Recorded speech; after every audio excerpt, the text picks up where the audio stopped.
പൊതുവേ യാത്രകൾ പോയി കഴിഞ്ഞാൽ നമ്മുടെയൊക്കെ മൈൻഡ് ഒന്ന് ഫ്രഷ് ആവുമല്ലോ. അപ്പോൾ ഈ കഴിഞ്ഞ മാർച്ചിൽ ഞാനും അമ്മയും ഒരു യാത്ര പോയി.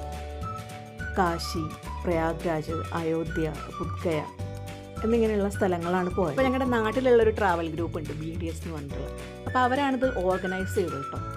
അപ്പോൾ അമ്മ വഴിയാണ് ഞാൻ ഈ കാര്യം അറിഞ്ഞത്. അപ്പോൾ ആദ്യമൊക്കെ ഞാൻ മടിച്ചു പോകാൻ വേണ്ടിയിട്ട്. പിന്നെ അമ്മ ഒരുപാട് നിർബന്ധിച്ചപ്പോൾ ശരി എന്നാൽ പോയേക്കാമെന്ന് ഞാനും വിചാരിച്ചു. ഞങ്ങളുടെ യാത്ര അങ്ങോട്ടും ഇങ്ങോട്ടും ട്രെയിനിലായിരുന്നു കേട്ടോ. അപ്പോൾ ഞങ്ങൾ ഇവിടെ തിരൂർ സ്റ്റേഷനിൽ നിന്നാണ് യാത്ര സ്റ്റാർട്ട് ചെയ്തത്, രാത്രി 9 മണി. അപ്പോൾ ഞങ്ങളുടെ നെക്സ്റ്റ് സ്റ്റേഷൻ എന്ന് പറയുന്നത് കാട്ട്പാടിയായിരുന്നു. അവിടെ നിന്നാണ് ഞങ്ങൾ പ്രയാഗ്രാജിലേക്കുള്ള ട്രെയിൻ കയറേണ്ടത്. അപ്പോൾ ഞങ്ങളൊരു 4-5 മണിയായപ്പോൾ അവിടെ കാട്ട്പാടി എത്തി. പിന്നെ നെക്സ്റ്റ് ട്രെയിൻ എന്ന് പറയുന്നത് 12:30-ക്കാണ്. അപ്പോൾ അത്രയും ടൈം ഞങ്ങൾ ആ സ്റ്റേഷനിൽ സ്പെൻഡ് ചെയ്യണം. അപ്പോൾ അങ്ങനെ ഇരുന്നപ്പോഴാണ് അവിടെ ഒരു മാർക്കറ്റ് ഉണ്ടെന്ന് ഞാൻ അറിഞ്ഞത്. എന്നാൽ പിന്നെ അവിടെ വെറുതെ ഇരിക്കില്ലേ, അപ്പോൾ അവിടെ ഒന്ന് പോയി കണ്ടിട്ട് വരാം എന്ന് ഞാൻ വിചാരിച്ചു. അപ്പോൾ അമ്മ പറഞ്ഞു എന്നാൽ പോയിക്കോ, 1-2 സാധനങ്ങളൊക്കെ വാങ്ങിക്കാനുണ്ട്, അത് വാങ്ങിയിട്ട് പോരേന്ന് പറഞ്ഞു.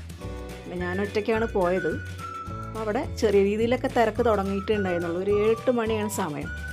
അപ്പോൾ നല്ല രസമുണ്ടായിരുന്നു അവിടുത്തെ കാഴ്ചകളൊക്കെ കണ്ടിങ്ങനെ നടക്കാൻ. അപ്പോൾ എൻ്റെ ഉദ്ദേശം എന്ന് വെച്ചാൽ അത് തന്നെയായിരുന്നു.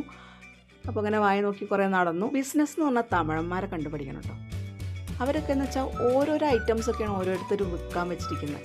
മീൻസ് നമ്മുടെ ഇവിടെയൊക്കെ എന്ന് വെച്ചാൽ പച്ചക്കറി എന്ന് വെച്ചാൽ എല്ലാം കൂടി ഒരു ഷോപ്പിലല്ലേ കിട്ടുക. ഇവർ ഓരോരുത്തരും ഓരോ ഐറ്റം വെച്ചിട്ടാണ് ഇരിക്കുന്നത്. നല്ല രസമുണ്ടായിരുന്നു.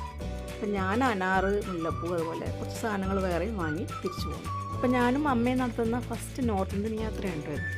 അപ്പോൾ അമ്മ ഒരുപാട് ഹാപ്പി ആയിരുന്നു. അമ്മ കാണാൻ ആഗ്രഹിച്ച സ്ഥലങ്ങളായിരുന്നു ഇതൊക്കെ. അപ്പോൾ അമ്മയുടെ കൂടെ പോയതിൽ ഞാൻ ഒരുപാട് ഹാപ്പിയാണ്.